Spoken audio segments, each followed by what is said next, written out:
Bonjour mon ami. Bienvenue dans ce nouveau jour et bienvenue dans notre prière du matin.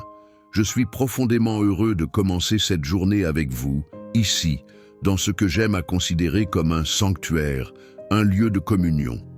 Aujourd'hui, je veux vous parler d'une des douleurs les plus silencieuses et les plus répandues de notre époque, la solitude.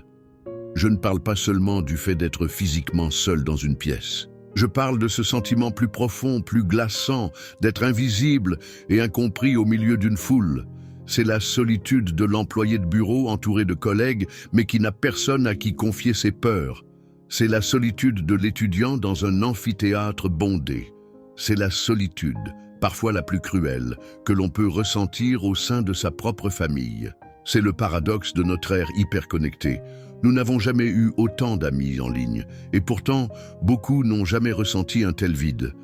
Si vous vous sentez comme une âme seule, si votre cœur crie dans le silence, sachez que cette prière du matin avec le psaume 23 est la révélation d'un compagnon divin qui ne vous abandonne jamais.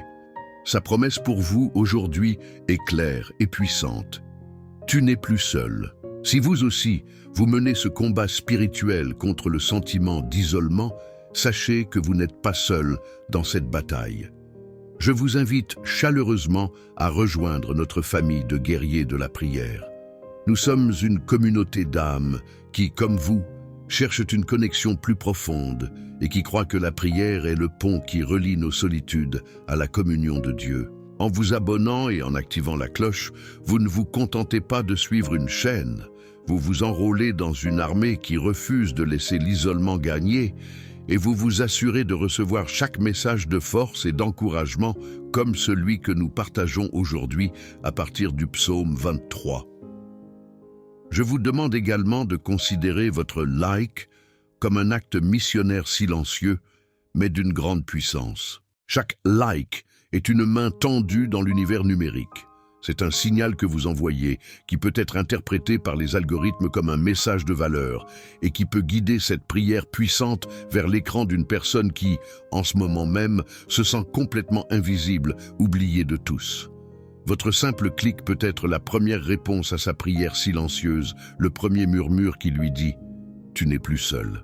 Et pour commencer notre prière du matin ensemble, pour poser le premier acte de foi de notre journée, je vous invite à ancrer cette vérité dans votre cœur et dans l'espace public des commentaires.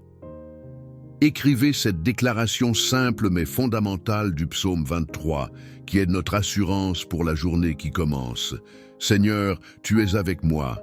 En l'écrivant, nous ne faisons pas que commenter, nous déclarons à notre propre âme, à Dieu et aux forces spirituelles quelle sera notre réalité fondamentale pour les heures à venir. Je vous encourage de tout cœur à rester avec moi jusqu'à la fin de cette méditation, car à la toute fin de notre parcours, à travers le psaume 23, je vous révélerai une clé pratique, un exercice spirituel que j'appelle l'art de la conversation silencieuse. C'est une méthode simple pour apprendre à percevoir et à cultiver la conscience de la présence de ce compagnon divin. Non pas dans des moments de prière intense, mais dans les moments les plus ordinaires et silencieux de votre journée, transformant ainsi votre solitude en une douce communion. Maintenant, laissons derrière nous le silence pesant de la solitude et ouvrons l'oreille de notre cœur au murmure de l'amitié divine. Fermons la porte au monde extérieur juste pour un instant. Notre marche, non plus seule, mais aux côtés de notre ami le plus fidèle, commence maintenant. Le psaume 23 est la carte de ce voyage relationnel. Il est le guide de notre prière du matin. La première étape pour guérir de la maladie de la solitude est d'accepter une offre d'amitié divine. Le verset 1 du psaume 23 est cette offre et notre humble acceptation. L'Éternel est mon berger, je ne manquerai de rien. Cette phrase, si souvent entendue, est en réalité le fondement de toute relation qui peut combler le vide de notre cœur. C'est la décision la plus importante que nous puissions prendre chaque matin. La première clause, « L'Éternel est mon berger », est notre réponse à l'invitation de Dieu à une relation personnelle. Dans le contexte d'une âme seule, que signifie cette affirmation ? C'est le passage de la solitude à la compagnie, de l'isolement à la communion. C'est cesser de voir Dieu comme une entité lointaine, un concept théologique, un juge sévère, pour l'inviter à devenir notre compagnon de route le plus intime, notre confident, notre ami. Notre prière du matin est le moment où nous renouvelons consciemment cette amitié, où nous disons « Seigneur, pour cette journée, je choisis de ne pas marcher seul, je choisis de marcher avec toi ». Imaginez un gardien de phare, posté sur une île rocheuse et isolée, battu par les vents. Son travail est d'une importance capitale. Il sauve des vies. Mais c'est un travail profondément solitaire. Ses journées sont rythmées par la routine et le silence. Ses nuits par la vigilance. Sa seule connexion régulière avec le monde extérieur est le capitaine du navire ravitailleur qui vient, une fois par semaine, lui apporter des provisions. Au début, leur relation est purement fonctionnelle. Mais au fil des années, une amitié profonde et silencieuse se noue. Le gardien de phare finit par attendre la venue du capitaine non seulement pour les provisions qui nourrissent son corps, mais pour la conversation, la poignée de main, la simple présence humaine qui nourrit son âme. Le capitaine devient son ami le plus fidèle, son ancre dans le monde. Dire « l'Éternel est mon berger », c'est reconnaître Dieu comme ce capitaine fidèle. Nous sommes peut-être des gardiens de phare dans nos propres vies, isolés par nos circonstances, notre travail, notre timidité. Mais cette prière du matin est notre moment pour guetter à l'horizon l'arrivée du navire divin, sachant que notre ami ne manque jamais, son rendez-vous apportant avec lui les provisions dont nous avons besoin. Et c'est là que la seconde clause du verset prend tout son sens. Je ne manquerai de rien. De quoi manque une âme seule? Bien sûr, il peut y avoir des manques matériels, mais la faim la plus profonde n'est pas celle de l'estomac, c'est la faim du cœur. Une âme seule manque d'une oreille attentive qui écoute sans juger. Elle manque d'une épaule solide sur laquelle pleurer. Elle manque d'une présence qui comprend sans qu'on ait besoin de tout expliquer. Elle manque d'un amour inconditionnel qui ne dépend pas de ses performances. Elle manque de quelqu'un avec qui partager ses petites joies et ses grandes peines. La promesse du psaume 23 est que dans cette amitié divine, dans cette compagnie du berger, nous ne manquerons d'aucune de ces ressources relationnelles et émotionnelles qui sont essentielles à notre bien-être. L'histoire de la guérison du lépreux que nous trouvons dans l'évangile de Marc au chapitre 1 est l'illustration la plus poignante et la plus viscérale de ce que le divin compagnon fait face à la solitude la plus extrême. Un lépreux, dans l'ancien Israël, était l'incarnation même de l'âme seule. Il était un mort-vivant social. La loi, pour des raisons sanitaires mais aux conséquences sociales terribles, le forçait à vivre en dehors de la communauté. Il devait porter des vêtements déchirés, avoir la tête nue, se couvrir la lèvre supérieure et crier « impur, impur » partout où il allait, pour que les gens en bonne santé s'écartent de lui. Il était coupé de tout contact humain, de toute étreinte, de toute amitié. Sa maladie était avant tout une maladie de la solitude absolue. Imaginez la faim de contact, la soif d'une conversation normale. Un jour, cet homme, au comble du désespoir, brise toutes les barrières sociales et sanitaires. Il voit Jésus, le bon berger, et il s'approche de lui. Il tombe à genoux et lui fait cette prière d'une humilité et d'une foi magnifique. « Si tu le veux, tu peux me rendre pur. » Il ne demande pas seulement la guérison de sa peau, il demande la fin de son exil, la possibilité de toucher à nouveau ses enfants, d'embrasser à nouveau sa femme. Il demande la fin de sa solitude. Et la réaction de Jésus est l'acte anti-solitude le plus radical de tout le Nouveau Testament. La Bible nous dit que Jésus, ému de compassion, a fait quelque chose d'impensable, de choquant pour tous ceux qui regardaient. Il a bravé l'interdit religieux et sanitaire le plus strict. La Bible dit, il étendit la main, le toucha et lui dit « Je le veux, sois pur ». Arrêtons-nous sur ce geste. Avant même de prononcer la parole de guérison, Jésus a offert le don du contact. Pour la première fois depuis des années, peut-être des décennies, cet homme a senti une main propre, chaude et aimante sur sa peau malade. Dans ce simple toucher, Jésus a communiqué une vérité plus puissante que n'importe quel sermon. Il a dit sans mots, « Tu n'es plus seul, je ne suis pas révulsé par ta condition. Je te vois, je t'accepte, je te touche. Ta solitude est terminée. » La communion a précédé la guérison. C'est une leçon fondamentale du psaume 23. Et instantanément, la lèpre a disparu. Le divin compagnon n'a pas seulement guéri sa maladie, il a anéanti sa solitude. Il l'a rendu apte à retourner dans sa famille, dans sa communauté, à être touché à nouveau. C'est la promesse du psaume 23 pour chaque âme seule qui ose s'approcher de lui dans sa prière du matin. Il nous touche d'abord par sa présence, puis il guérit les causes de notre isolement. Cette histoire incroyable nous enseigne que la première action de notre berger compagnon est de briser notre isolement par sa présence compatissante et son toucher guérisseur. Il ne reste pas à distance. Il entre dans notre zone de quarantaine et nous touche là où nous avons le plus mal. Mais une fois que cette relation d'amitié et d'acceptation est établie, une fois que la première barrière de la solitude est brisée, comment notre nouvel ami nourrit-il et approfondit-il cette relation? Quelles sont les premières activités qu'il partage avec nous pour construire cette communion et nous fortifier contre de futures attaques de solitude? C'est le sujet de la suite du psaume 23.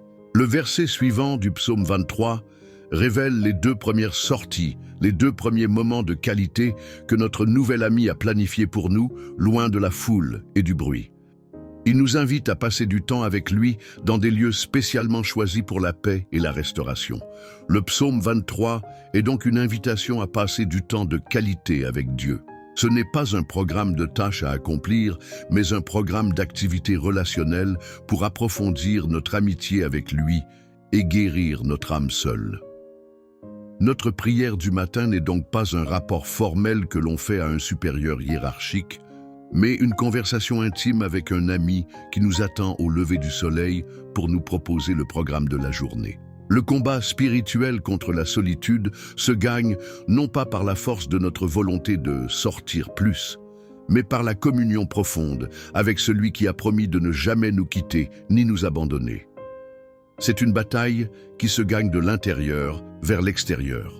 La protection divine contre la solitude n'est pas un mur qui nous isole du monde, mais la promesse d'une présence qui nous accompagne partout dans le monde, nous rendant capables d'interagir avec les autres non pas à partir de notre besoin, mais à partir de la plénitude que nous trouvons en lui. La victoire sur l'ennemi qu'est l'isolement se trouve dans l'acceptation quotidienne de l'amitié de Dieu. C'est une victoire qui se remporte chaque matin lorsque nous choisissons sa compagnie plutôt que celle de nos pensées solitaires. Le repos de Dieu que nous cherchons et que le psaume 23 promet est le repos d'une âme qui sait qu'elle est profondément connue, entièrement acceptée et inconditionnellement aimée. C'est le repos qui vient de l'appartenance. Cette prière du matin pour bien commencer sa journée est donc notre premier rendez-vous quotidien avec notre ami le plus cher, le moment où nous nous ressourçons dans sa présence avant de faire face au monde. Le psaume 23 nous montre que la provision la plus importante que le berger nous offre n'est pas matérielle, mais relationnelle. Je ne manquerai de rien signifie avant tout « je ne manquerai pas de toi ». La prière, pour l'âme seule, trouve sa réponse ultime, non pas dans une solution, mais dans une personne, le bon berger, notre divin compagnon. Après nous avoir touchés, guéris et acceptés, notre ami divin nous invite maintenant à le suivre dans des lieux de paix et d'intimité, des lieux qu'il a spécialement préparés pour nous. C'est ce que nous allons découvrir dans la suite du psaume 23, dans notre prochaine session de prière.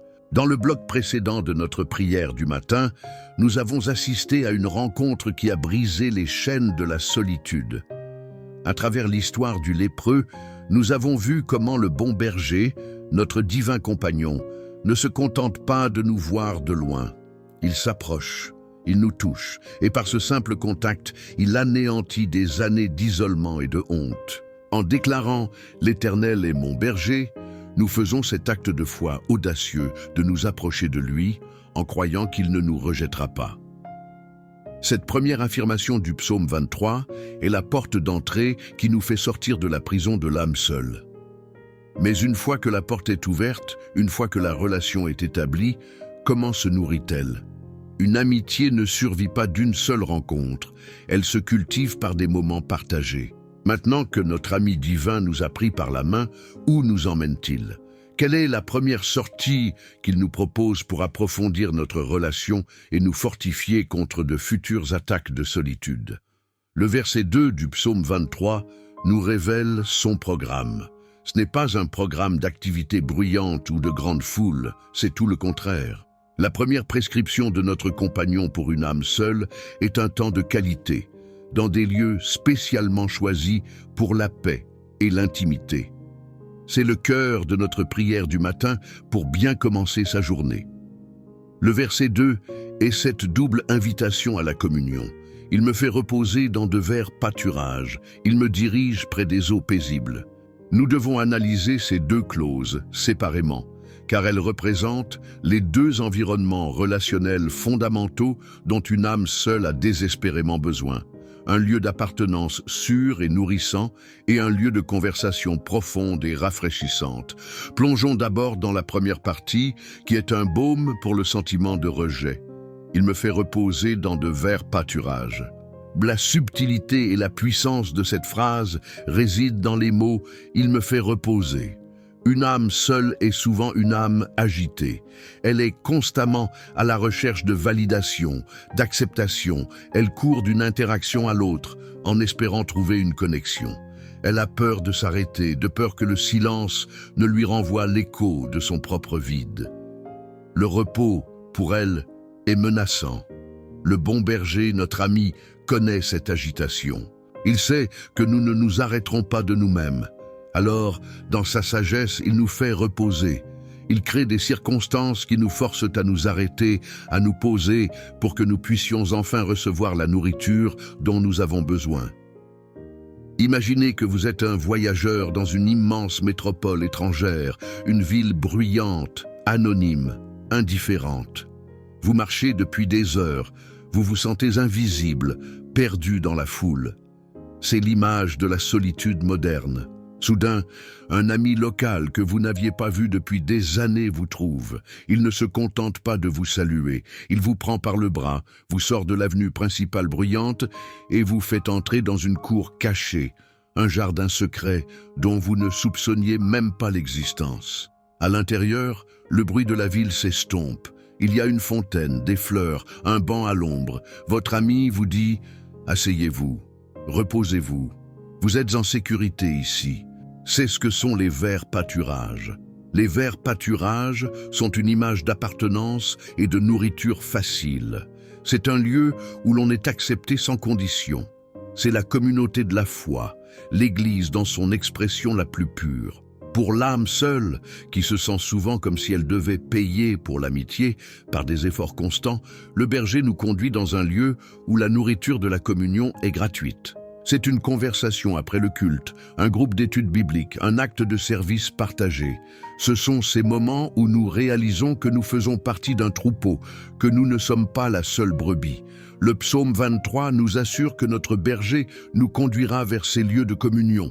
Notre prière du matin est une demande pour qu'il ouvre nos yeux à ces pâturages qui existent déjà autour de nous.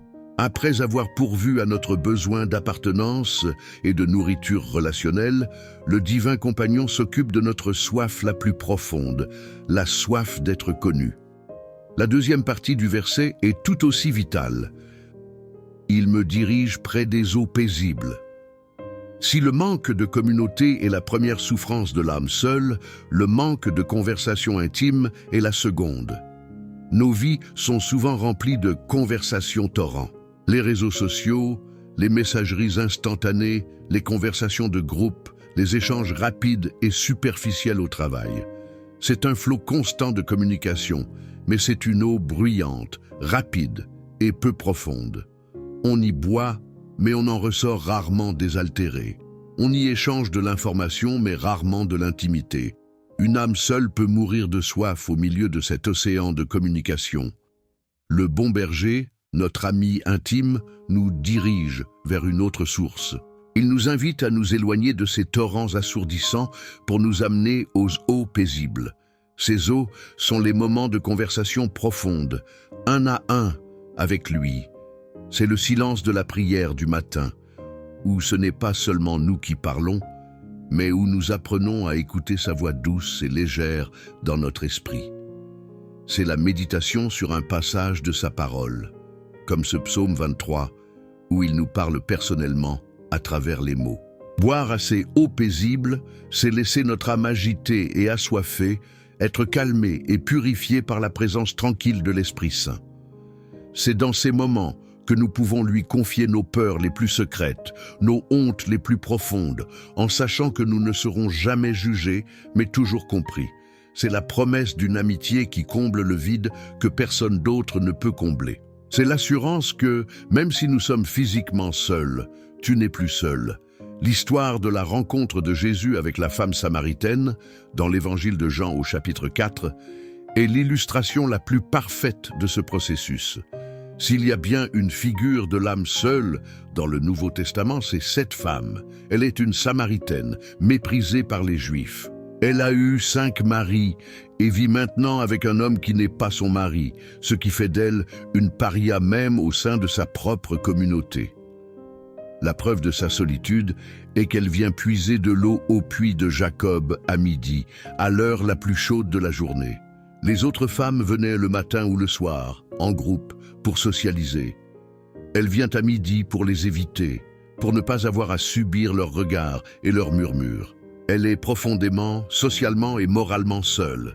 Et c'est précisément là, à ce puits, au point le plus chaud et le plus solitaire de sa journée, que le bon berger l'attend.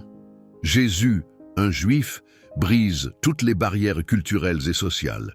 Il lui adresse la parole. Il commence une conversation. Il l'invite près des eaux paisibles. Leur conversation commence par l'eau physique, mais Jésus la dirige rapidement vers une soif plus profonde.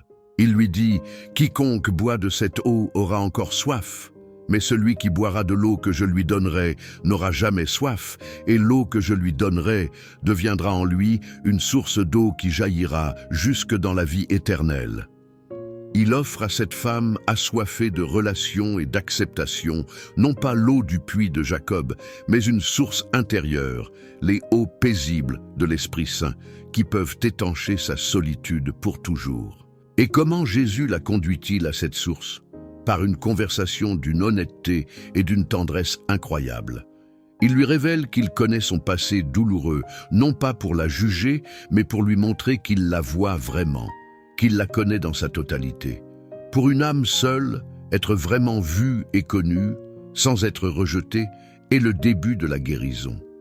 Cette conversation au bord du puits est l'incarnation même des eaux paisibles. C'est un moment de vérité, d'intimité, de révélation, loin du bruit et du jugement du village. C'est la prière du matin que le berger veut avoir avec chacun de nous. Une conversation honnête où il nous révèle notre soif et où il nous offre son eau vive. Et quel est le résultat de cette rencontre? La femme est si transformée, sa soif est si complètement étanchée qu'elle en oublie sa cruche d'eau. Elle laisse derrière elle le symbole de sa solitude et de sa routine d'évitement.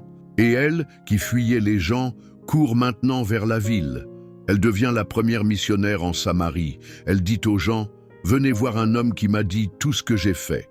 Sa solitude a été transformée en un témoignage audacieux. Le berger ne l'a pas seulement consolée, il lui a donné une nouvelle communauté et une nouvelle mission.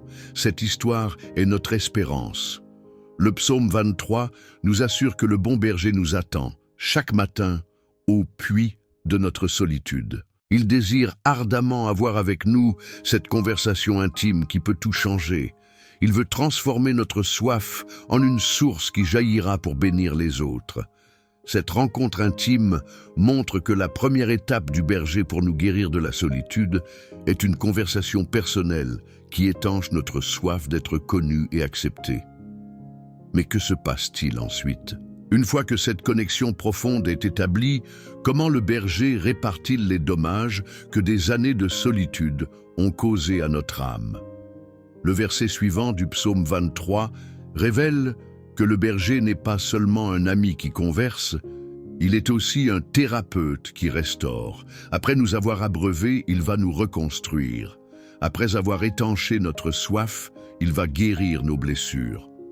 Le psaume 23 nous fait maintenant passer de la communion à la restauration. La paix garantie n'est pas seulement une question de compagnie, mais aussi de guérison intérieure. Nous allons découvrir comment le berger guérit les fractures de notre identité causées par l'isolement. Le voyage vers la fin de la solitude se poursuit, en nous menant plus profondément dans le cœur du soin pastoral. Préparez-vous à entrer dans l'atelier du maître artisan, où les âmes déformées par la solitude sont non seulement réparées, mais rendues plus belles qu'auparavant. La prochaine étape de notre prière du matin est d'inviter le berger à commencer son œuvre de restauration, non seulement dans nos relations, mais dans notre propre cœur. Parfait. La communion avec notre divin compagnon a été établie près des eaux paisibles. Il est maintenant temps de le laisser commencer son œuvre de guérison en profondeur pour guérir les blessures laissées par la solitude. Dans le bloc précédent de notre prière du matin, nous avons été les témoins de l'extraordinaire stratégie du bon berger pour guérir l'âme seule. Nous l'avons vu, à travers l'histoire de la femme samaritaine, attendre patiemment au puits de notre solitude. Il brise les barrières sociales et personnelles pour engager avec nous une conversation intime. Il nous offre non pas l'eau superficielle des relations mondaines, mais l'eau vive de sa présence, qui seule peut étancher la soif profonde d'être connu et aimé. Cette rencontre près des eaux paisibles, au cœur du psaume 23, est la première étape de la guérison. Mais ce n'est que le début. Une fois la connexion établie, le divin compagnon commence son œuvre la plus délicate. Le verset 3 du psaume 23 nous fait passer de la communion à la transformation. L'ami ne veut pas seulement nous tenir compagnie, il veut nous guérir de l'intérieur. Il sait que la solitude prolongée ne laisse pas seulement un vide, elle déforme l'âme, elle nous tord, nous rend craintifs, méfiants, centrés sur nous-mêmes. Ce verset est donc la promesse d'une thérapie divine, d'une chirurgie de l'identité. Il est au cœur de notre prière du matin pour bien commencer sa journée. Le verset 3 est, en lui-même, un programme de guérison complet. Il restaure mon âme, il me conduit dans les sentiers de la justice, à cause de son nom. C'est une symphonie en 3 mouvements, la restauration intérieure, la direction extérieure et la motivation divine. Plongeons-nous d'abord corps et âme dans le premier mouvement, la promesse la plus douce à l'oreille d'une âme déformée par la solitude. Il restaure mon âme. Le mot hébreu pour âme, nefesh, est notre être tout entier. Le verbe que nous traduisons par restaurer, shuv, signifie faire revenir à l'état d'origine. Une âme seule est une âme qui a développé des mécanismes de survie qui l'ont éloignée de sa conception originale. Elle a appris à se protéger en se fermant, à ne faire confiance à personne, à interpréter chaque parole comme une critique potentielle. Sa forme est devenue tordue, noueuse. Imaginez un bonsaï. Un maître jardinier passe des années à tailler et à guider délicatement un jeune arbre pour en faire une œuvre d'art vivante, une expression de beauté et d'harmonie. Mais imaginez que ce bonsaï soit ensuite abandonné, négligé ou taillé par des mains inexpertes. Il ne meurt pas, mais il pousse de manière chaotique. Des branches mortes apparaissent, sa forme devient déséquilibrée et disgracieuse. C'est l'image de notre âme façonnée par la solitude et la négligence relationnelle. La promesse « Il restaure mon âme » est la promesse que le divin compagnon, le maître jardinier de l'âme, va commencer un travail de restauration patient et méticuleux. Il ne nous force pas. Avec une infinie tendresse, il commence à tailler nos branches mortes, nos vieilles habitudes de solitude. Il attache un fil de cuivre de sa grâce à une branche tordue, une fausse croyance sur nous-mêmes, pour la guider doucement dans une nouvelle direction. Il tourne notre peau pour que des parties de notre personnalité qui étaient dans l'ombre reçoivent à nouveau la lumière de son amour. C'est un processus lent, artistique, qui vise à nous redonner la forme belle et harmonieuse qu'il a toujours voulu pour nous.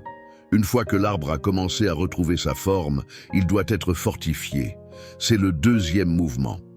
Il me conduit dans les sentiers de la justice. Une âme restaurée est prête à établir de nouvelles connexions. Mais comment? La solitude nous a rendus maladroits, craintifs dans nos relations. Les sentiers de la justice sont les bons chemins, les habitudes relationnelles saines. Imaginez une personne qui, après une longue maladie, a perdu l'usage de ses jambes et la confiance pour interagir avec le monde. Son ami et thérapeute, le berger, ne la jette pas dans une foule. D'abord, il la restaure par des exercices en privé, puis il la conduit sur des sentiers de réhabilitation. D'abord une simple marche dans le couloir, puis un tour dans le jardin, puis une visite à un ami proche. Il la réintroduit doucement et sûrement dans la vie, en choisissant des sentiers sûrs qui reconstruisent sa force et sa confiance. C'est ainsi que le berger nous guérit de notre isolement. Et pourquoi notre divin compagnon prend-il tout ce temps et ce soin pour nous? La fin du verset nous révèle sa motivation. À cause de son nom. La réputation d'un maître bonsaïste dépend de la beauté de ses arbres. La réputation d'un bon ami se voit dans l'épanouissement de ceux qui l'aiment. Notre transformation d'une âme seule et tordue à une personne connectée et harmonieuse est le plus grand témoignage du caractère de notre Dieu. Notre guérison glorifie son nom d'Emmanuel, qui signifie Dieu avec nous. Notre prière du matin est une invitation à le laisser nous utiliser comme une preuve vivante de sa fidélité. L'histoire de l'aveugle Bartimée, dans l'évangile de Marc au chapitre 10, est une illustration magnifique de ce processus de restauration. Bartimée est l'archétype de l'âme seule. Il est assis au bord du chemin, en dehors de la ville de Jéricho. Il est aveugle, ce qui le coupe de la vie normale. Il est un mendiant, ce qui le place au plus bas de l'échelle sociale. Il est isolé, impuissant, invisible pour la plupart des gens qui passent. Un jour, il entend que Jésus, le bon berger, approche. Et du plus profond de sa solitude, il se met à crier « Fils de David, Jésus, aie pitié de moi !» Son cri est si dérangeant que la foule, la société, essaie de le faire taire. « Tais-toi !» lui disent-ils. C'est la voix du monde qui veut maintenir les solitaires dans leur isolement. Mais Bartimée, dans sa foi désespérée, crie encore plus fort. Et que se passe-t-il? Jésus s'arrête. Le Créateur de l'univers s'arrête pour un mendiant aveugle et solitaire. Et il prononce des paroles qui brisent l'isolement. Appelez-le. En un instant, l'invisible devient le centre de l'attention. Le rejeté devient l'invité. C'est la première touche de la restauration. On dit à Bartimée, « Prends courage, lève-toi, il t'appelle. » Et la Bible nous donne ce détail magnifique. Le mendiant jeta son manteau et se levant d'un bond, il vint vers Jésus. Ce manteau était probablement sa seule possession, son abri, le symbole de son identité de mendiant. En le jetant, il abandonne son ancienne vie de solitude. Jésus lui pose alors la question la plus personnelle qui soit. « Que veux-tu que je te fasse ?» Il l'invite à exprimer son besoin le plus profond. Et Bartimée répond « Rabouni, que je recouvre la vue. » Il demande la fin de ce qui le coupe du monde. Et Jésus le guérit par une parole « Va, ta foi t'a sauvé. » À cet instant, son âme est restaurée. Il n'est plus aveugle. Il n'est plus un mendiant. Son identité a changé. Mais l'histoire ne s'arrête pas là. Que fait Bartimée de sa guérison? Retourne-t-il à une vie normale à Jéricho? Non. La Bible nous donne cette conclusion magnifique. Aussitôt, il recouvra la vue et il suivit Jésus dans le chemin.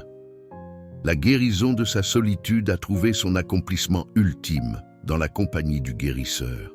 Il a été conduit sur le sentier de la justice. Son premier acte, en tant qu'homme voyant, a été de choisir de suivre son nouveau compagnon. L'histoire de Bartimée est notre histoire. L'âme seule est souvent aveugle à la présence de Dieu et assise en marge de la vie. Notre prière du matin est notre cri « Jésus, aie pitié de moi !» Et il s'arrête toujours. Il nous appelle. Il nous restaure la vue.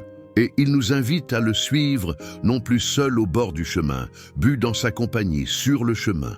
Cette histoire incroyable montre que le divin compagnon ne guérit pas notre solitude pour nous laisser seuls ensuite. Il nous guérit pour nous inviter dans sa communion, dans son voyage.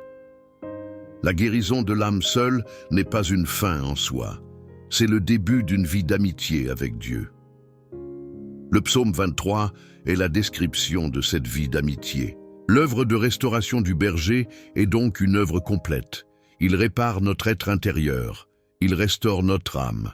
Puis, il nous donne une nouvelle communauté et une nouvelle direction. Il nous conduit sur le sentier. Et il fait tout cela pour prouver au monde que son nom est Emmanuel, Dieu avec nous. Mais que se passe-t-il lorsque ce nouveau chemin de communion, ce sentier sur lequel nous suivons Jésus, nous conduit dans un endroit sombre et effrayant? Comment la présence de notre nouvel ami change-t-elle notre expérience de la peur?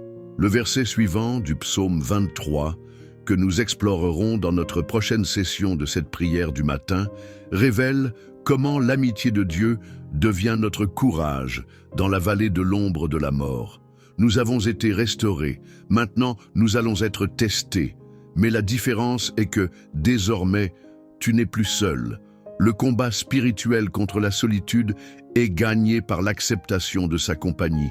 Maintenant, nous allons voir comment cette compagnie devient notre protection divine.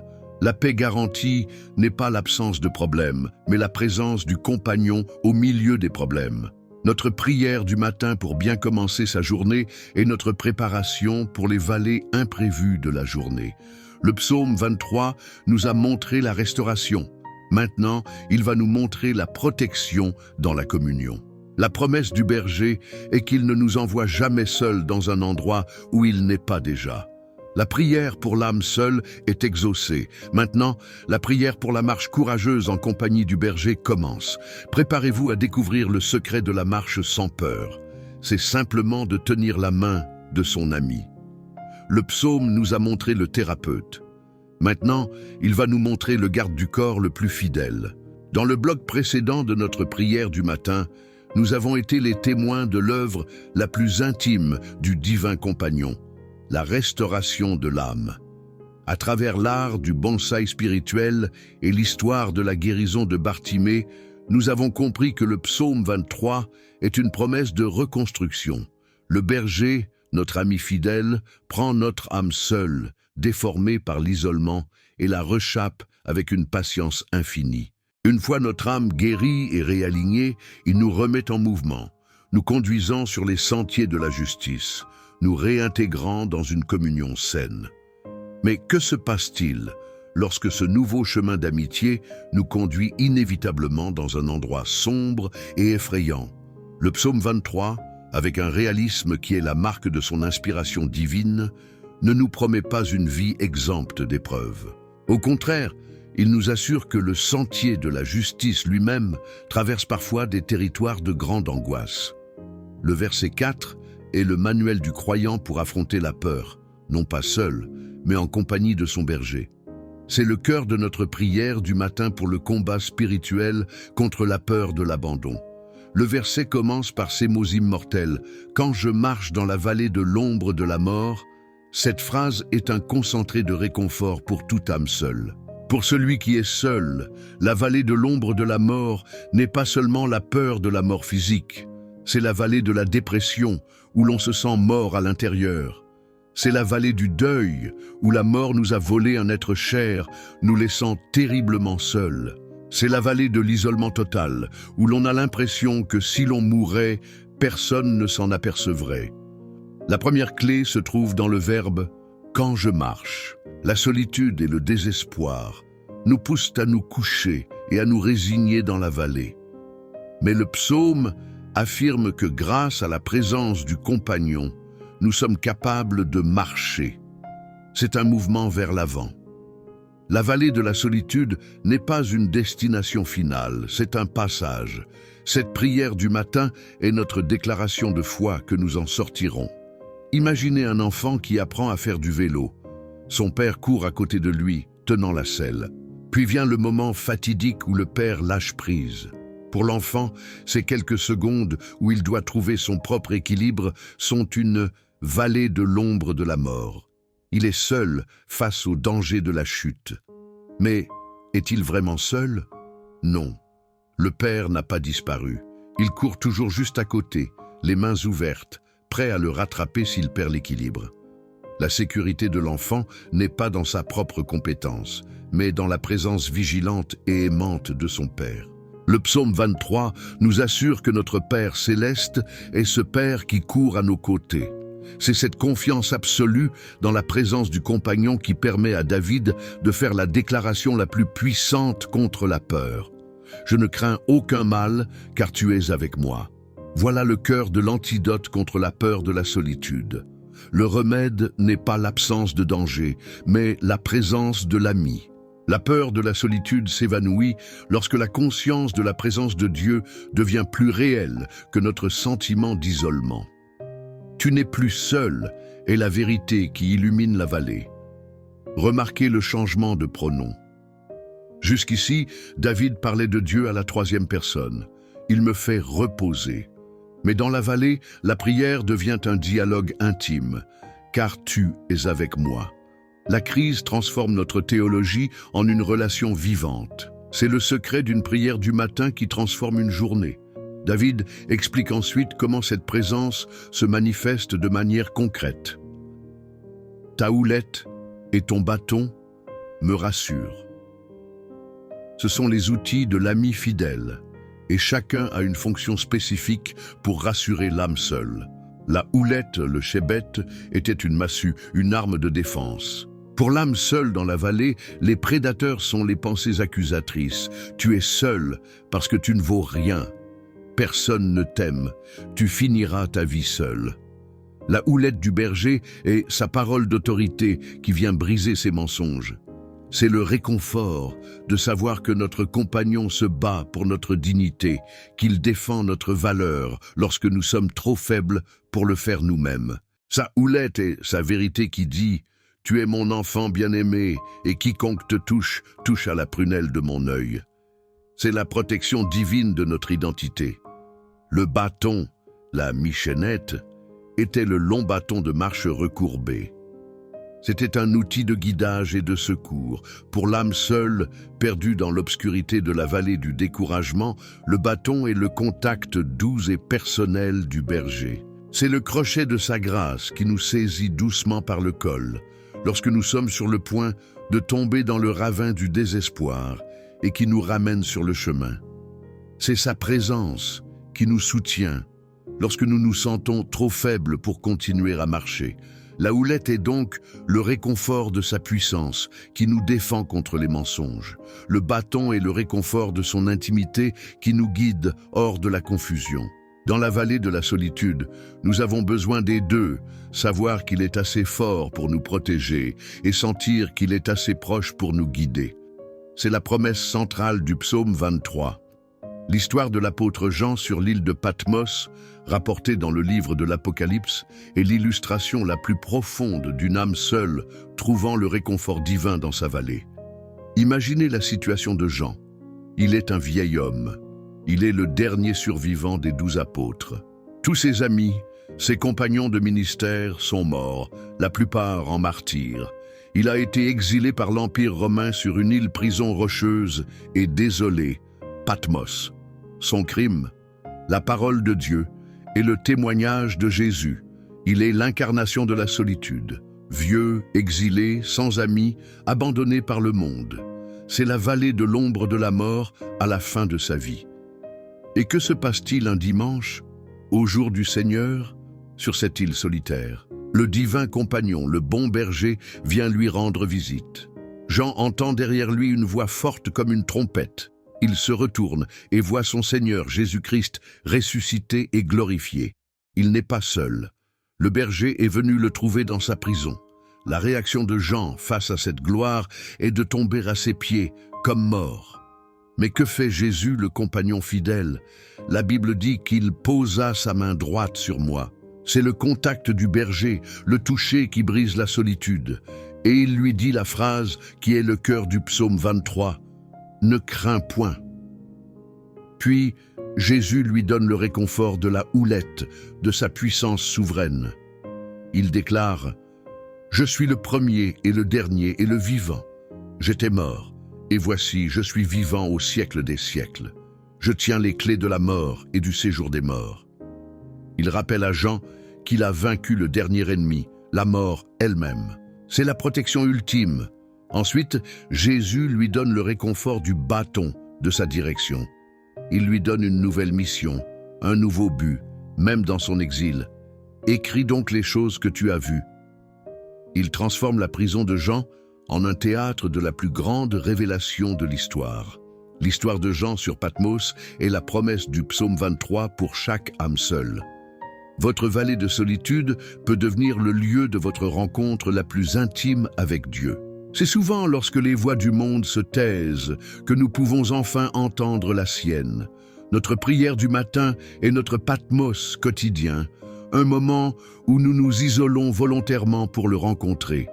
Cette expérience de Jean prouve que notre divin compagnon peut transformer notre plus grande solitude en notre plus profonde révélation. Mais le soin du berger pour l'âme seule ne s'arrête pas à la consolation dans la vallée.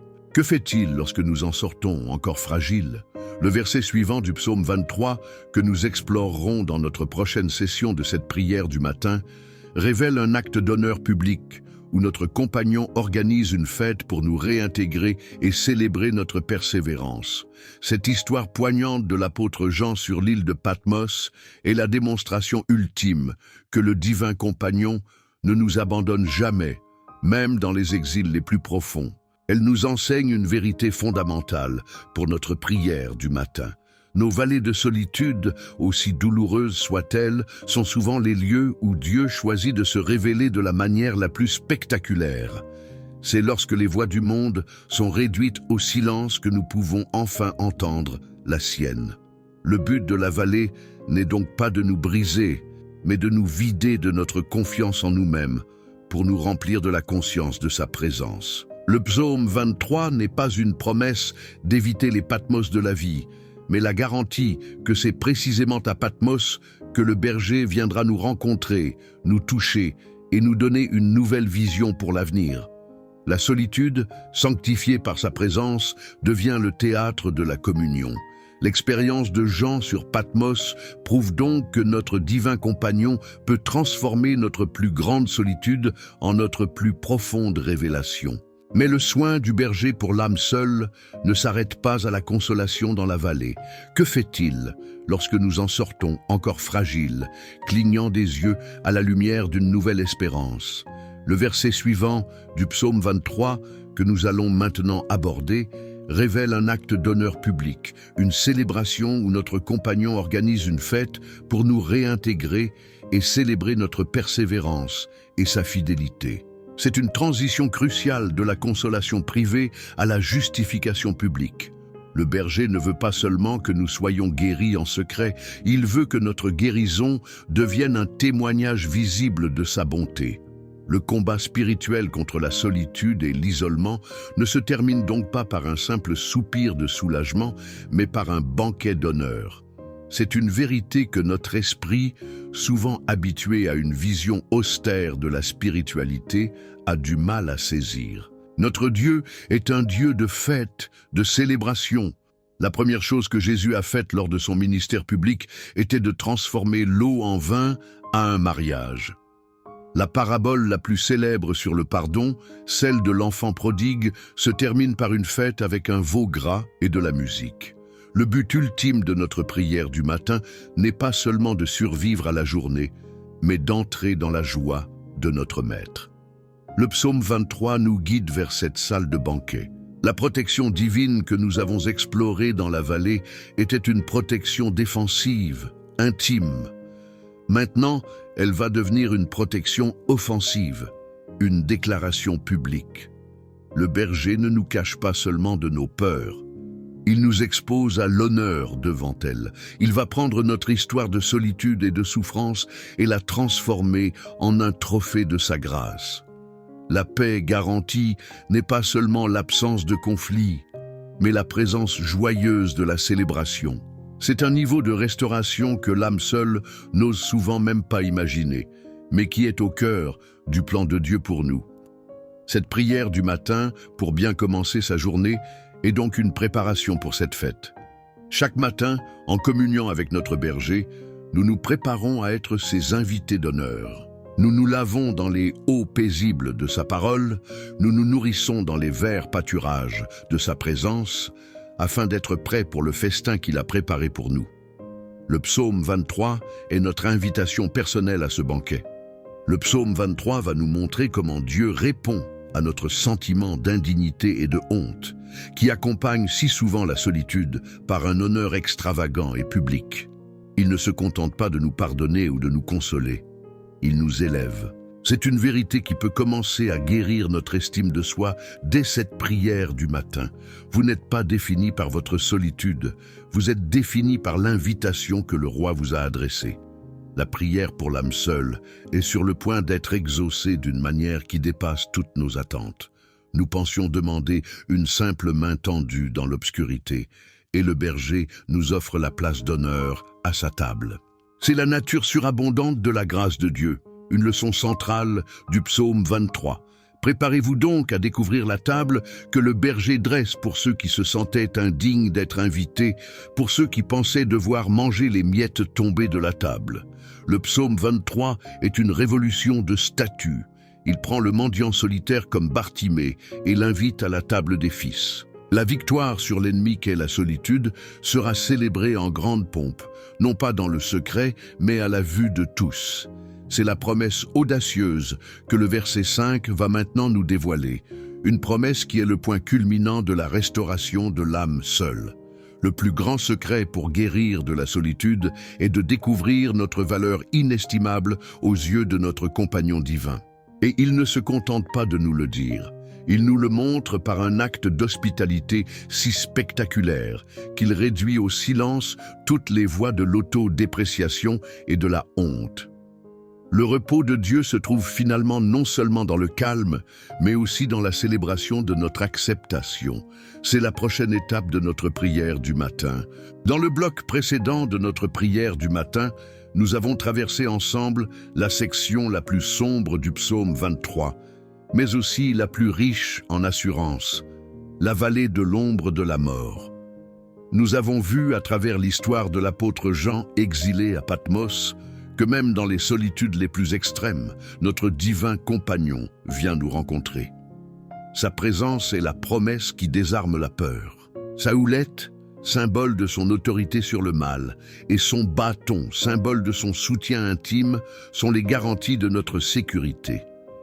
Cette traversée de la vallée est une victoire de la foi sur la peur, rendue possible uniquement par sa compagnie. Mais que se passe-t-il après une telle épreuve ? Comment le divin compagnon traite-t-il l'âme seule qui a courageusement enduré le test de l'isolement ? La logique humaine s'attendrait à un simple retour à la normale. Mais la logique de la grâce est toujours plus extravagante que nos attentes. Le psaume 23 nous révèle une suite si surprenante, si généreuse, qu'elle nous montre que le but de Dieu n'est jamais simplement notre survie, mais notre triomphe, notre honneur et notre intégration. Le but de cette prière du matin est de nous faire entrer dans cette célébration de notre valeur à ses yeux. Le verset 5 marque un changement de décor et de rôle spectaculaire. Le berger, qui était notre compagnon de route dans l'ombre de la vallée, se transforme maintenant en un hôte royal et fastueux, un maître de cérémonie qui se réjouit de notre victoire sur la solitude. Écoutez cette déclaration audacieuse, cette promesse qui est un affront direct au sentiment de rejet. Tu dresses devant moi une table en face de mes adversaires, tu oins d'huile ma tête et ma coupe déborde. Analysons en profondeur la première partie de cette promesse, car elle est un véritable défi à notre anxiété sociale et à notre sentiment d'illégitimité. Tu dresses devant moi une table en face de mes adversaires. Le timing et le lieu sont tout aussi importants que l'action elle-même. Où cette table est-elle dressée? Dans un lieu secret? Caché? Non, elle est dressée en face de mes adversaires. Ils sont encore là. ils peuvent encore nous voir. Pour l'âme seule, les adversaires ne sont pas toujours des personnes physiques. Ce sont souvent les voix intérieures de la solitude. La voix du rejet qui murmure « personne ne veut de toi ». La voix de l'infériorité qui dit « tu n'es pas assez bien pour être à cette table ». La voix de l'amertume qui rappelle les blessures passées. Et que fait le berger? Il organise un banquet précisément au milieu de tous ces murmures. Il nous force à nous asseoir et à nous nourrir de sa validation, pendant que nos complexes et nos peurs sont réduits au statut de spectateurs impuissants. Le psaume 23 nous enseigne un acte de défi spirituel. Imaginez une grande fête de mariage. Pour une personne seule, un tel événement peut être une épreuve terrible. Entouré de couples et de familles heureuses, sa propre solitude peut lui sembler encore plus écrasante. Elle se sent comme une invitée de second rang, assise à une table dans un coin, espérant ne pas être remarquée. C'est l'image de l'âme seule dans le monde. Mais soudain, le maître de la fête, le marié lui-même, le berger, quitte la table d'honneur. Il traverse toute la salle, ignorant les invités importants, et vient jusqu'à sa table dans le coin. Il lui tend la main et lui dit « Ta place n'est pas ici ». Adil la conduit personnellement devant tout le monde, à la table d'honneur, et l'assied à côté de lui. Cet acte public change instantanément son statut. Elle n'est plus l'invitée oubliée, elle est l'invitée d'honneur. Les adversaires, ces sentiments d'infériorité, les regards peut-être surpris des autres, sont toujours là, mais ils ont perdu tout leur pouvoir face à l'honneur que le maître de la fête lui a conféré. La table du psaume 23 est cette invitation à la table d'honneur. Le menu de ce banquet de restauration continue avec un soin très personnel et intime. Tu oins d'huile ma tête. Pour une âme seule, qui a manqué de contacts affectueux et valorisants, ce geste est d'une importance capitale. Dans la culture orientale, oindre la tête d'un invité avec une huile parfumée était un acte d'hospitalité extravagante. C'était une manière de dire « Tu es précieux à mes yeux. Ta présence est une joie pour moi. Je veux te rafraîchir et t'honorer. » Spirituellement, c'est le Saint-Esprit qui vient appliquer sur nous l'huile de la joie et de la guérison. La solitude chronique laisse des blessures, une sorte de sécheresse de l'âme. L'onction d'huile est ce baume divin qui vient réhydrater notre cœur, apaiser les irritations causées par le sentiment de rejet et nous donner un parfum de royauté. C'est le divin compagnon qui nous dit « Pour moi, tu n'es pas un problème, tu es un trésor ». C'est une vérité à méditer dans notre prière du matin pour bien commencer sa journée. Enfin, le point culminant de cette générosité divine est exprimé dans les mots « Et ma coupe déborde ».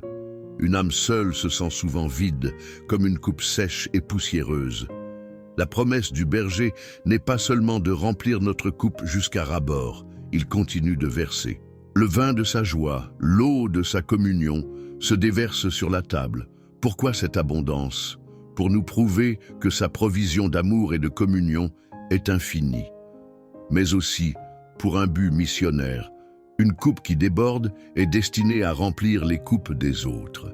Dieu guérit notre solitude, non seulement pour notre propre bien-être, mais pour faire de nous des sources de communion pour d'autres âmes solitaires.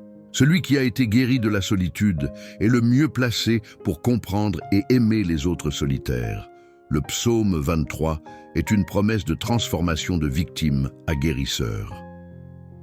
L'histoire de l'onction de David par le prophète Samuel, dans le premier livre de Samuel au chapitre 16, est une illustration parfaite de ce processus d'élévation de l'oublié. Dieu a rejeté le roi Saül et envoie Samuel oindre un nouveau roi parmi les fils d'Isaïe à Bethléem. Samuel arrive et Isaïe, fier, lui présente ses fils. Il commence par l'aîné, Eliab, un homme grand et de belle apparence.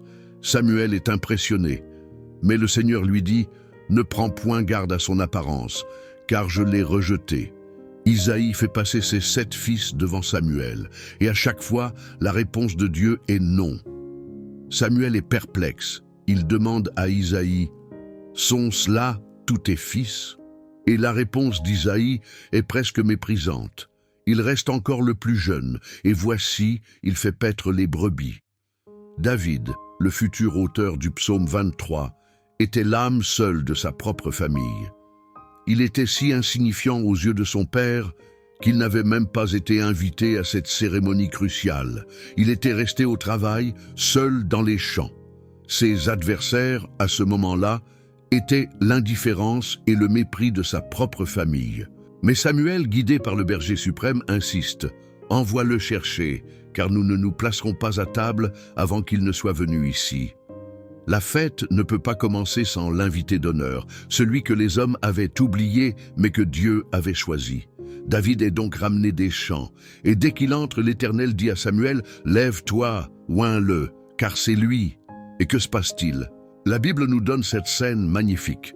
Samuel prit la corne d'huile et l'oignit au milieu de ses frères.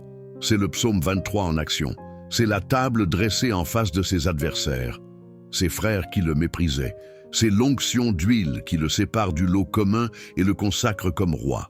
C'est un acte public d'honneur divin qui annule le mépris humain. Et quelle est la conséquence de cette onction? La coupe qui déborde. Le verset continue.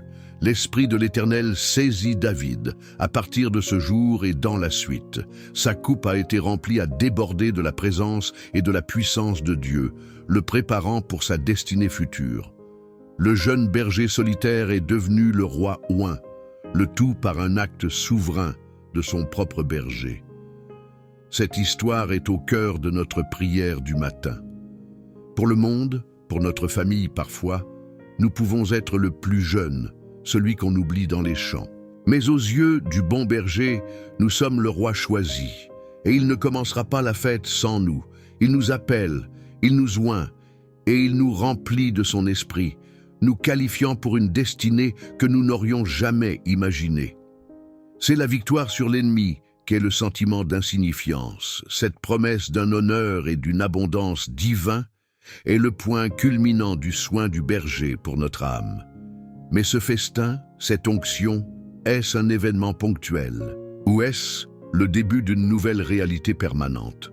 Le dernier verset du psaume 23 va maintenant prendre cette promesse d'honneur et l'étendre sur toute la durée de notre vie et jusque dans l'éternité, répondant à la peur la plus profonde de l'âme seule, la peur d'être à nouveau oublié. Après la célébration, le berger va nous offrir la sécurité d'une compagnie permanente. Après l'honneur, le foyer. La paix garantie n'est pas seulement pour aujourd'hui, mais pour tous les jours de notre vie. La reconstruction de l'âme brisée par la solitude se termine par une promesse d'habitation éternelle. Le repos de Dieu trouvé à la table va devenir notre demeure permanente. Notre prière du matin est sur le point de nous ouvrir les portes de l'éternité. Le psaume 23 va conclure par sa promesse la plus vaste et la plus réconfortante, la promesse d'une amitié qui ne finit jamais. Le festin n'est pas la fin de l'histoire, c'est le début d'une vie de communion dans la maison du Père. Préparez-vous à découvrir la garantie à vie du divin compagnon, la conclusion de notre prière pour l'âme seule. Dans le bloc précédent de notre prière du matin, nous avons été les invités d'honneur au banquet le plus inattendu, celui de la justification. Nous avons vu à travers l'histoire de l'onction du jeune David comment le bon berger se spécialise dans la recherche de l'âme seule, de l'oublier, pour lui donner la place d'honneur. Il a dressé pour nous une table de validation en face de nos adversaires intérieurs. Il a oint notre tête de l'huile de sa faveur royale, et il a fait déborder notre coupe d'une nouvelle identité et d'un nouveau but. Cette promesse du psaume 23 est l'antidote divin au sentiment d'insignifiance qui est le compagnon constant de la solitude. Mais une question, la plus fondamentale de toutes, demeure dans le cœur de celui qui a longtemps été seul. Cette acceptation, cette communion, cet honneur, est-ce que cela va durer? Ou n'est-ce qu'un moment de grâce avant que je ne fasse une erreur et que je sois à nouveau mis à l'écart? La peur de l'abandon est la racine de l'anxiété de l'âme seule. Le dernier verset du psaume 23 est la réponse définitive de Dieu à cette peur. C'est la garantie à vie de notre contrat d'amitié divine. Il transforme la promesse d'un événement ponctuel, le banquet, en un état d'être permanent. Le verset 6 est le grand crescendo final de cette symphonie de la grâce. David, avec une confiance forgée dans le feu de l'épreuve, ne murmure pas une simple espérance. Il fait une déclaration de certitude absolue. Oui, le bonheur et la grâce m'accompagneront tous les jours de ma vie, et j'habiterai dans la maison de l'Éternel jusqu'à la fin de mes jours. Le mot « oui », assurément, qui commence ce verset, est la conclusion logique de tout ce qui précède. Parce que le compagnon est si fidèle, si puissant, si aimant, alors assurément, voici la nature de l'avenir de son ami. Et quelle est cette certitude? Le bonheur et la grâce m'accompagneront. Les deux mots hébreux ici sont « tov » et « tchesed ». Pour une âme seule, cette double promesse est l'assurance la plus complète qui soit. Tov, le bonheur, est la bonté proactive de Dieu. C'est la promesse que notre compagnon ne se contente pas de réagir à nos problèmes. Il marche devant nous, préparant de bonnes choses, orchestrant des rencontres divines, créant des opportunités de communion et de service. C'est sa bonté qui planifie notre journée pour nous sortir de l'isolement. Chesed, la grâce, et son amour loyal, sa miséricorde indéfectible qui nous couvre lorsque nous échouons dans nos relations. L'âme seule a souvent peur de s'engager dans de nouvelles amitiés, de peur d'être blessée ou de commettre des erreurs. La promesse de Chesed est que l'amour de notre divin compagnon est inconditionnel. Même lorsque nous échouons, sa grâce nous pardonne, nous restaure et nous maintient dans sa communion. Le psaume 23 nous assure que notre avenir relationnel est sécurisé par la bonté de Dieu et notre passé relationnel est guéri par sa grâce. Mais l'aspect le plus révolutionnaire de cette phrase se trouve dans le verbe que nous traduisons par « m'accompagneront ». Le mot hébreu original est « radaf », qui signifie « poursuivre avec intensité ». David ne dit pas que la bonté et la grâce marchent tranquillement à côté de lui. Il dit qu'elles le pourchassent. L'âme seule a souvent l'impression de fuir la douleur, d'être poursuivie par son passé. Le psaume 23 renverse cette perspective. Nous ne sommes pas poursuivis par nos peurs, nous sommes poursuivis par l'amour de Dieu. Imaginez un orphelin qui a passé sa vie à fuir, à se cacher, croyant que les autorités veulent le punir pour une faute qu'il n'a pas commise. Un jour, il apprend que le roi du pays est en réalité son père et qu'il le cherche depuis des années, non pas pour le punir, mais pour lui rendre son héritage. Les poursuivants qu'il craignait étaient en réalité l'escorte royale, envoyée pour le ramener à la maison. La bonté et la grâce de Dieu sont cette escorte royale qui nous poursuit pour nous ramener à notre véritable identité. Notre prière du matin est le moment où nous cessons de fuir et où nous nous laissons rattraper par son amour. Cette poursuite divine est garantie pour tous les jours de ma vie. Il n'y a pas de jour de congé pour l'amitié de Dieu. Dans les jours où nous nous sentons connectés et joyeux, elles sont là. Dans les jours où nous nous sentons à nouveau terriblement seuls, elles sont là, nous traquant avec encore plus d'intensité pour nous rappeler que tu n'es plus seul. C'est une promesse pour chaque matin, pour chaque journée, jusqu'à notre dernier souffle. Après cette garantie pour le voyage, David conclut par la garantie pour la destination. « Et j'habiterai dans la maison de l'Éternel jusqu'à la fin de mes jours. » Le sentiment de solitude est un sentiment d'exil. Cette promesse est celle d'un foyer permanent, du repos de Dieu ultime. Habiter dans la maison de l'Éternel est bien plus qu'une promesse d'aller au ciel. C'est un changement de statut, c'est la fin de la solitude existentielle. Imaginez un homme qui a vécu toute sa vie en location, déménageant chaque année, sans jamais pouvoir décorer les murs ou planter un arbre dans le jardin. Il n'est jamais vraiment chez lui. Puis, un jour, il reçoit un acte de propriété pour une maison magnifique. C'est à lui, pour toujours. Il peut enfin se poser, défaire ses valises et commencer à vivre. La promesse du psaume 23 est que Dieu nous donne l'acte de propriété de sa propre maison. Cette certitude de notre destination finale change tout dans notre voyage présent. Elle nous libère de la recherche frénétique d'une maison parfaite sur terre, que ce soit dans un mariage, une amitié ou une communauté. Ces choses sont des bénédictions, mais elles ne sont pas notre destination. Notre véritable foyer est en lui. Cette assurance, reçue dans notre prière du matin, nous permet de vivre nos relations terrestres avec plus de liberté et moins de pression. L'histoire du retour de Jacob à la maison de son père, à la fin de sa vie, est une illustration touchante de cette promesse. Jacob a passé une grande partie de sa vie en exil, en tant qu'âme seule, à bien des égards, luttant et se débattant. Mais à la fin, il retourne en Canaan. Avant de mourir, il bénit ses fils, et dans sa bénédiction pour Juda, il prononce cette prophétie messianique. Le sceptre ne s'éloignera point de Juda, jusqu'à ce que vienne le Shilo, et que les peuples lui obéissent. Shilo est un nom qui signifie « celui qui apporte la paix » ou « celui à qui appartient le repos ». Jacob, à la fin de sa longue et tumultueuse vie, a trouvé son espérance, non pas dans sa propre postérité, mais dans le futur berger, le Messie, qui établirait la véritable maison de paix. De même, l'apôtre Paul, qui a connu tant de solitude, de prison et de trahison, écrit à la fin de sa vie ces mots pleins d'une confiance sereine. « Car pour moi, vivre, c'est Christ, et mourir, c'est un gain. » Il n'avait plus peur de la mort, car il savait qu'elle n'était que la porte d'entrée de la maison du Père, le lieu de la communion parfaite avec son compagnon divin. Cette promesse d'une poursuite divine et d'un foyer éternel est le sceau final sur le contrat d'amitié du berger. C'est la garantie ultime qui anéantit la peur de l'avenir et la honte du passé. C'est l'antidote définitif à la solitude. Nous avons ainsi parcouru l'intégralité du psaume 23 à travers le prisme de la prière pour l'âme seule. Nous avons vu le programme complet de Dieu pour nous sortir de l'isolement et nous intégrer dans sa communion.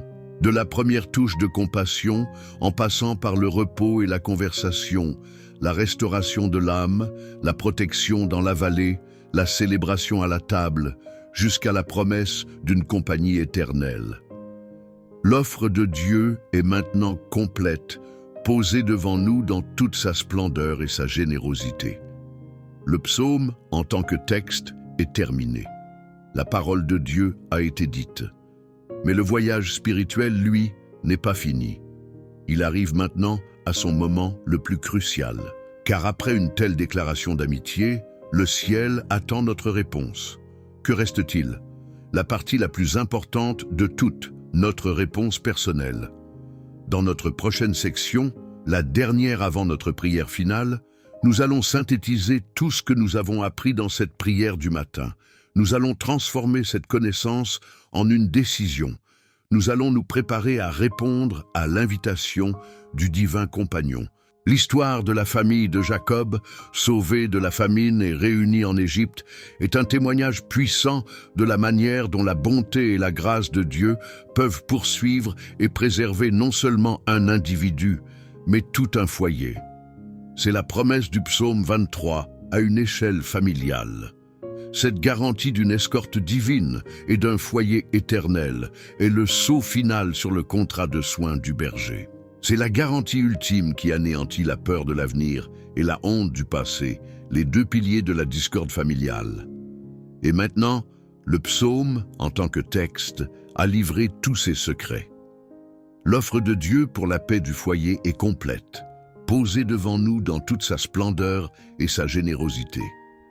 Le maître de la maison a présenté son plan directeur, ses règles de vie, sa promesse de provision et de protection. La parole de Dieu a été dite. Mais le voyage spirituel, lui, n'est pas fini. Il arrive maintenant à son moment le plus crucial, car après une telle déclaration d'amour et de soin de la part de Dieu, un silence respectueux s'installe dans le ciel. Le maître de la maison, après avoir parlé, attend. Il attend notre réponse. Ce psaume n'est pas une simple déclaration unilatérale, c'est une proposition, un contrat d'alliance, une invitation à une nouvelle manière de vivre en famille. Et toute invitation, pour être valide, doit être acceptée. La balle est maintenant dans notre camp. C'est un moment de grande solennité, car notre réponse déterminera l'atmosphère de notre foyer pour les jours, les mois et les années à venir. Que reste-t-il à faire? La partie la plus importante de toutes, notre réponse personnelle et notre réponse en tant que famille. Dans notre prochaine section, la dernière avant notre prière finale, nous allons cesser d'analyser le psaume de l'extérieur. Nous allons commencer à nous l'approprier de l'intérieur. Nous allons synthétiser tout ce que nous avons appris, non pas comme des étudiants qui préparent un examen, mais comme des héritiers qui lisent une dernière fois le testament qui va changer leur vie avant de le signer.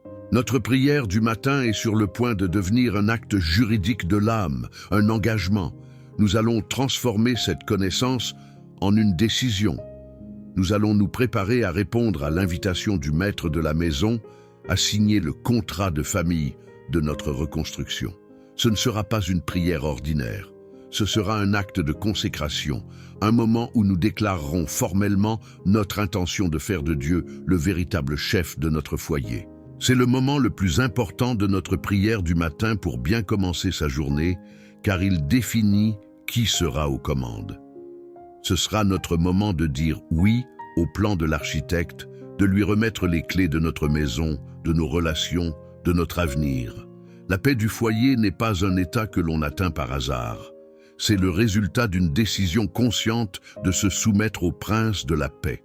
Et cette décision est ce vers quoi tout notre voyage dans le psaume 23 a convergé. Chaque promesse que nous avons explorée était une clause de ce contrat de paix. Préparez votre cœur, car nous allons nous préparer à la prière la plus transformatrice pour la paix du foyer, une prière qui peut changer l'atmosphère de votre maison dès aujourd'hui. Cette prière sera notre « Oint ta maison » en action. Nous allons inviter le Saint-Esprit à venir non seulement visiter, mais habiter, remplir et gouverner chaque recoin de notre foyer et de nos cœurs. La paix garantie est promise. Elle est là, comme un cadeau magnifiquement emballé posé sur la table. Mais un cadeau, pour être apprécié, doit être déballé et accepté. La prière finale sera notre acte d'acceptation. Nous allons tendre les mains de la foi pour recevoir ce don que le berger désire si ardemment nous donner. Le psaume 23 n'est pas seulement une description de ce que Dieu peut faire, c'est une invitation à le laisser faire. La prochaine étape de notre prière du matin est donc de faire le point, de rassembler nos pensées, de calmer nos cœurs et de nous préparer à parler à notre tour. Nous avons écouté Dieu nous parler à travers le psaume 23. Il est maintenant temps pour nous de lui répondre, non pas avec des mots vides, mais avec l'engagement de tout notre être. Nous allons contempler une dernière fois le chemin parcouru du foyer chaotique à la promesse d'une maison éternelle, avant de nous engager pour le chemin à venir, un chemin de paix et d'harmonie sous la direction de notre berger. C'est le moment de la décision. L'étude du psaume 23 est terminée. La transformation de notre foyer commence maintenant, avec notre décision de mettre en pratique ce que nous avons appris. Car la foi sans les œuvres est morte, et la connaissance sans l'engagement est stérile. Le maître de la maison a présenté son plan. Il a frappé à la porte de notre foyer. Les habitants de la maison sont sur le point de lui ouvrir. Dans le dernier bloc, nous n'allons plus parler de la prière. Nous allons prier. Préparez-vous à inviter le roi de gloire dans votre maison. Dans le bloc précédent de notre prière du matin, nous avons atteint le sommet de la montagne des promesses. Nous avons vu à travers la vie de Jacob et de sa famille que la promesse du psaume 23 est une garantie à vie pour notre foyer. Nous avons découvert que la bonté et la grâce de Dieu ne sont pas des compagnons passifs, mais une escorte divine qui poursuit notre famille sans relâche, sécurisant notre avenir et protégeant notre passé. Et nous avons reçu la promesse ultime, celle d'une citoyenneté céleste, d'une demeure éternelle dans la maison du Père. La proposition du divin maître de maison est maintenant complète sur la table. Le psaume, en tant que texte, a livré tous ses secrets. Mais notre voyage, lui, n'est pas encore terminé. Car ce psaume n'a jamais été conçu pour être simplement un document à admirer, mais une constitution à ratifier.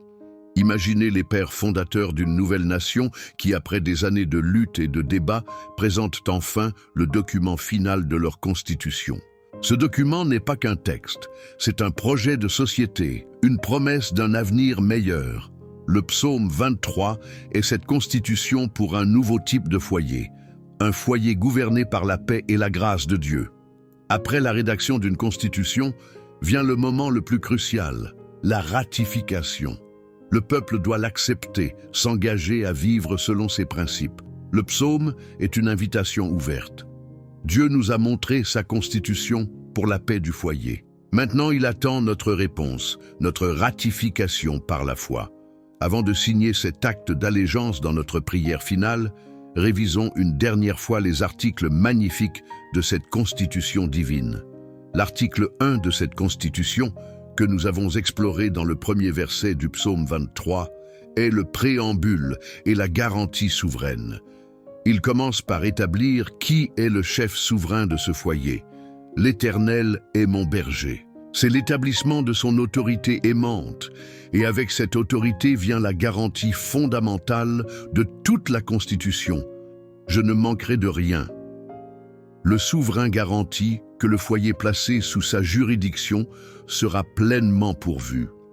L'article 2, détaillé au verset 2, est le droit au repos et à la paix. Cette constitution garantit à chaque citoyen du foyer le droit inaliénable à des périodes de repos réparateurs, vers pâturage, et à un environnement de communication sain et apaisant, eau paisible. C'est une clause révolutionnaire qui va à l'encontre de la culture du surmenage et du conflit de notre monde.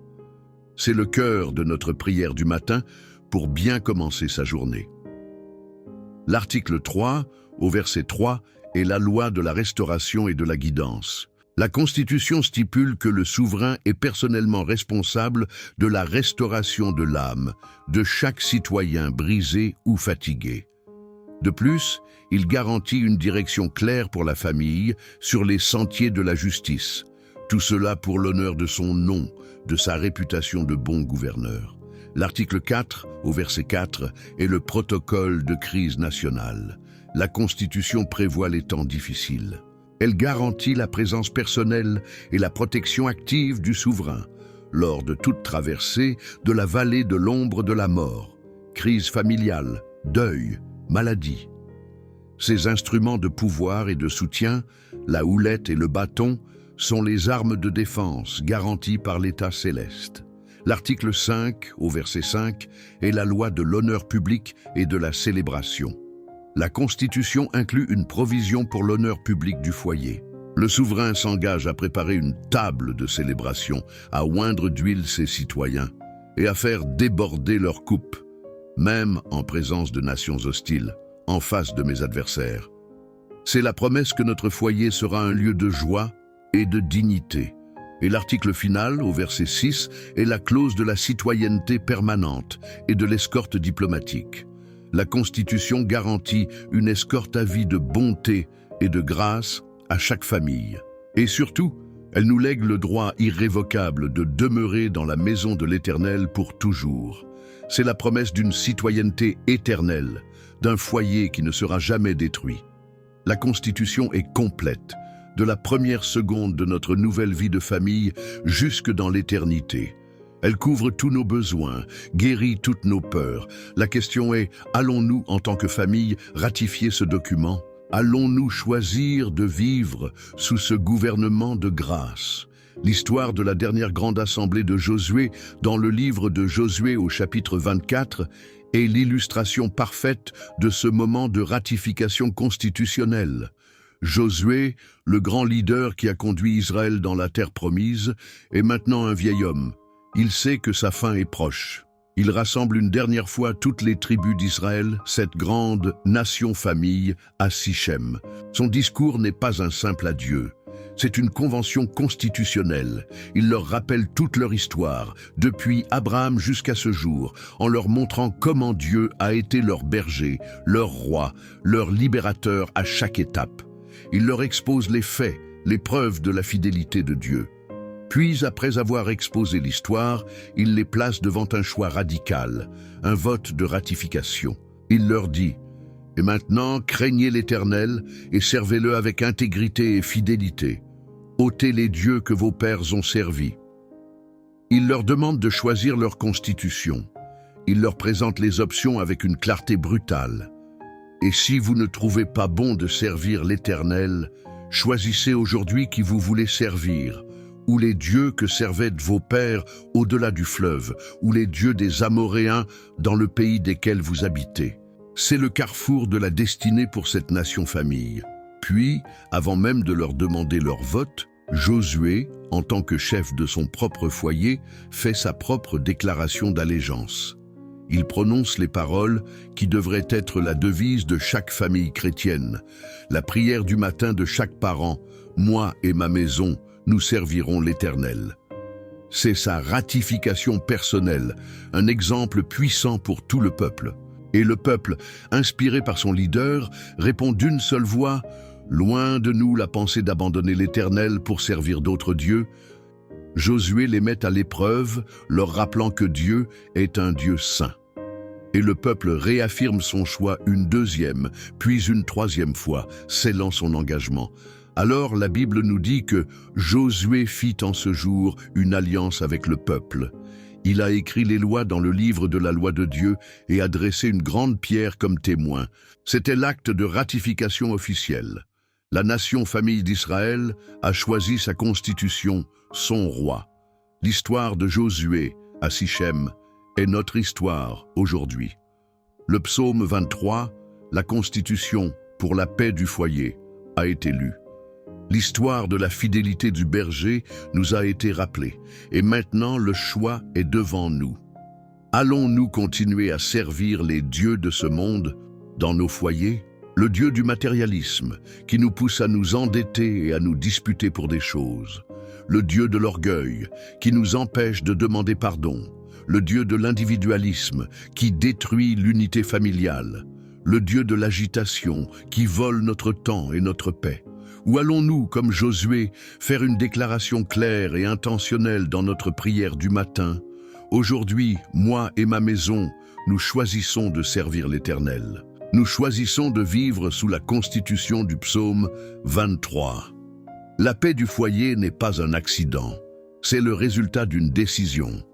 Une décision de changer de gouvernement, de changer de constitution. C'est un acte de foi qui dit « Les lois du royaume de Dieu sont meilleures que les lois du chaos de ce monde ». La prière que nous allons faire dans le dernier bloc est notre assemblée de Sichem. C'est notre moment de ratification. C'est le moment où nous allons dresser une pierre de témoignage dans notre cœur et dans notre maison. Ce sera la prière la plus importante de notre voyage, car elle transforme une belle idée en un engagement vécu. C'est le moment où nous passons de simples auditeurs de la promesse à des citoyens actifs du royaume de la paix. Préparez votre cœur, car nous allons maintenant nous approcher de notre Josué, Jésus, pour prêter serment d'allégeance. Le moment de la guérison et de la paix du foyer est à portée de main. Il ne demande pas de la force, mais une décision. La connaissance a été donnée. L'engagement est maintenant requis pour oindre notre maison de sa seigneurie. Dans notre toute dernière session, nous n'allons plus rien apprendre. Nous allons nous engager. Nous allons prier la prière qui établit le psaume 23 comme la loi fondamentale de notre foyer. C'est la prière qui invite le roi à monter sur le trône de notre famille et à y régner en paix. Grand architecte de l'univers, maître de tous les foyers, nous nous tenons devant toi en ce matin, comme le peuple d'Israël assemblé à Sichem. Nous avons entendu la lecture de ta constitution, les clauses de ton alliance de paix pour notre maison, magnifiquement détaillées dans le psaume 23. Nous avons entendu ton appel, et maintenant, avec un cœur humble et un esprit décidé, nous te donnons notre réponse. Nous confessons, Seigneur, que nous avons souvent essayé de construire notre propre foyer selon nos propres plans, et nous avons échoué. Nos murs sont fissurés par les conflits, nos fondations sont sapées par l'égoïsme. Nous avons servi les dieux étrangers de la performance, du matérialisme et de l'orgueil. Aujourd'hui, dans cette prière du matin, nous les rejetons. Et comme Josué, nous déclarons avec conviction: quant à moi et à ma maison, nous servirons l'Éternel. Nous te nommons officiellement, en cette prière puissante, comme le seul et unique berger et chef de notre foyer. Nous te remettons les clés de notre maison. Nous t'invitons à régner sur nos relations, nos finances, nos décisions et l'atmosphère de notre demeure.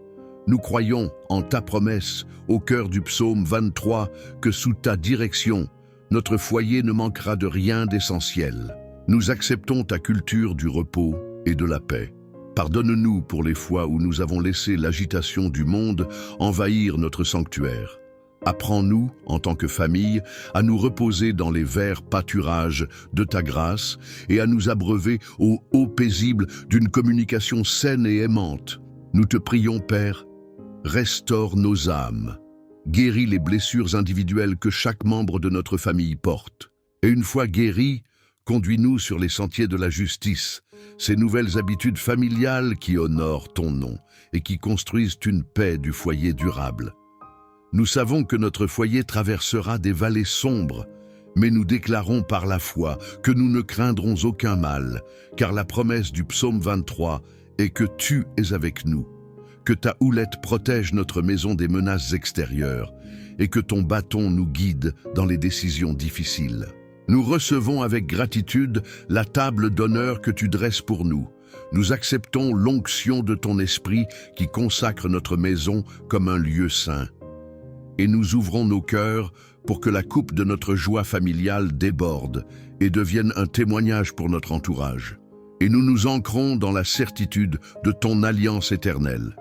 Nous croyons que ta bonté et ta grâce poursuivront notre famille chaque jour de notre vie. Et nous attendons avec une espérance joyeuse le jour de la grande réunion de famille, où nous habiterons pour toujours dans la maison parfaite du Père.